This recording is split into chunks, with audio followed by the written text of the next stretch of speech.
today in another of those videos intended to promote my forthcoming book, A Dark History of Whisky. You can see the cover up here on the TV screen behind me, Are the Wonders of Modern Technology. A Dark History of Whisky, which is out in February 2025, so it's not too far away now.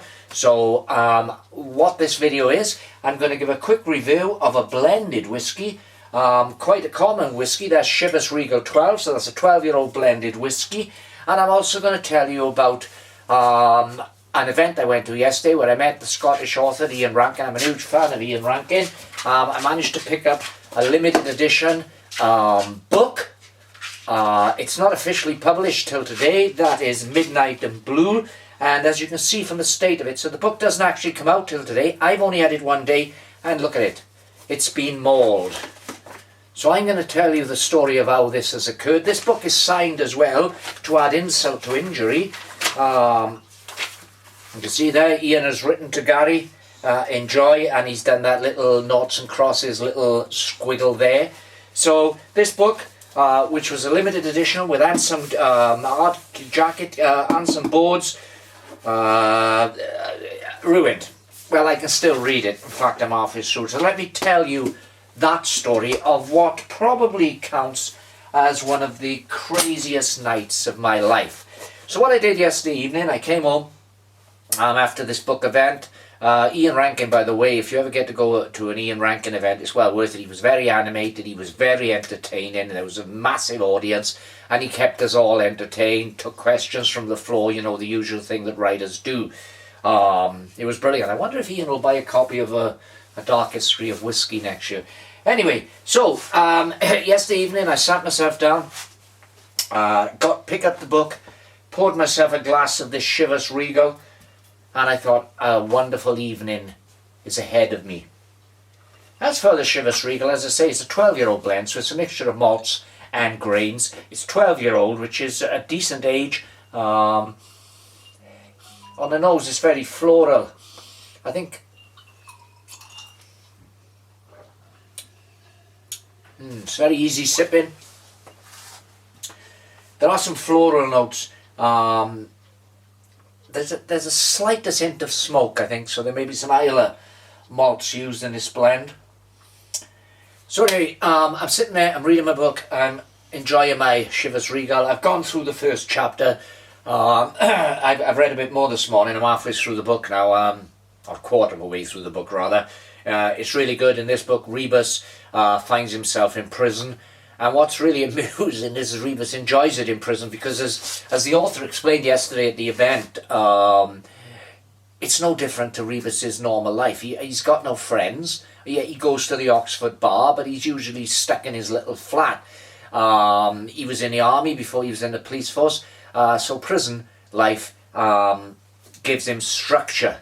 So he's kind of enjoying it in prison.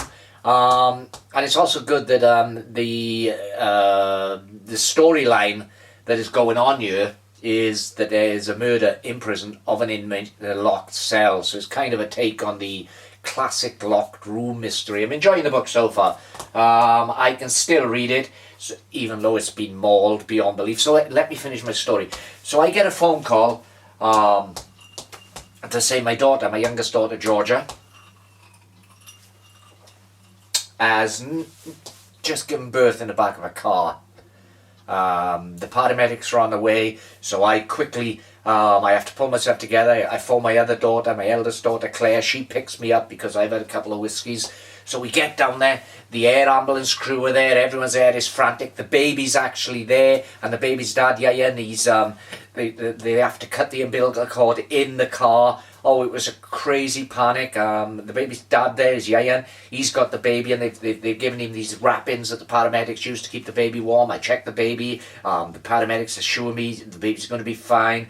And then I looked in at my daughter. She's still in the back of the car.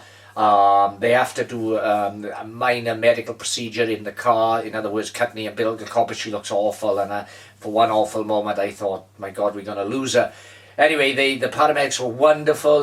From the air ambulance crew to everyone else, they were wonderful. They got Georgia into the back of the ambulance. They had to do some stuff in the ambulance, which I wasn't privy to, but when I looked into the ambulance door about 10 minutes later, Georgia looked wonderful. She looked peaky, her cheeks were full of colour. And I've spoke to her this morning, and they're coming home today. So this afternoon I'll be nipping out to pick them up. So I thought I'd have a very, very small Chivas Regal just to do this video. So anyway, all that happened. So we've got a new grandson now, Arthur. So I get home. I go home now. I go in the house, and I'm horrified to find on the floor is my copy of Ian Rankin's new book, Midnight and Blue. My signed copy of Ian Rankin's new book, Midnight and Blue. My signed limited edition copy of Ian Rankin's new book is there on the floor, and it's been chewed by my demented English bulldog. Bit of editing here. I'll show you the culprit. Here is the culprit, Maddie. She's something of a book critic. I don't think she's very fond of Ian Rankin. I could have killed her last night. Honestly, I could have killed her. But never mind. The book is still readable, so I can still enjoy it. And in one way, now that I've calmed down, this is kind of extra special because I'm not one of those who, I do collect books, I've got a lot of books, but I'm not worried about the value of a signature and having undamaged books. I do prefer to have undamaged books, but it tells a story, because every time I look at this book on my shelf from now on, and I see the mauling, the chew marks, it'll remind me of the night that my new grandson Arthur got you. Anyway, let's go back to the Chivas Regal. So as I say, it gives floral notes. There's some fruit, like a pear, maybe peach, and a very small amount of smoke. But it's a damn fine blend. It retails at about £26. As I say, it's a 12-year-old, so we know that the youngest whiskey used in this blend is 12 years old, so that's a pretty decent amount of time in the barrel, in the cask.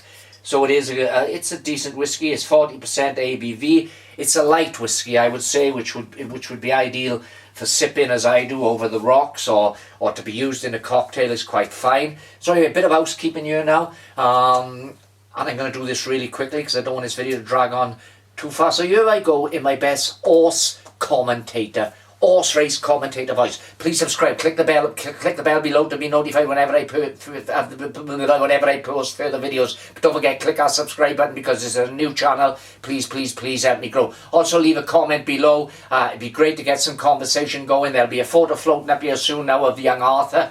And also never mind. Anyway, so click like, click subscribe, leave a comment, and thank you for watching. And don't forget, The Dark History of Whisky is out February 2025 from Pen and Sword Books, the wonderful publisher Pen and Sword Books. It's a totally unique sort of whisky book. So if you've got any interest in whisky at all, then I think you'll enjoy this book. Anyway, that's it. That has been Chivas Regal, Ian Rankin, Inspector Rebus being mauled by a dangerous dog. All the best. Solange. Cheers.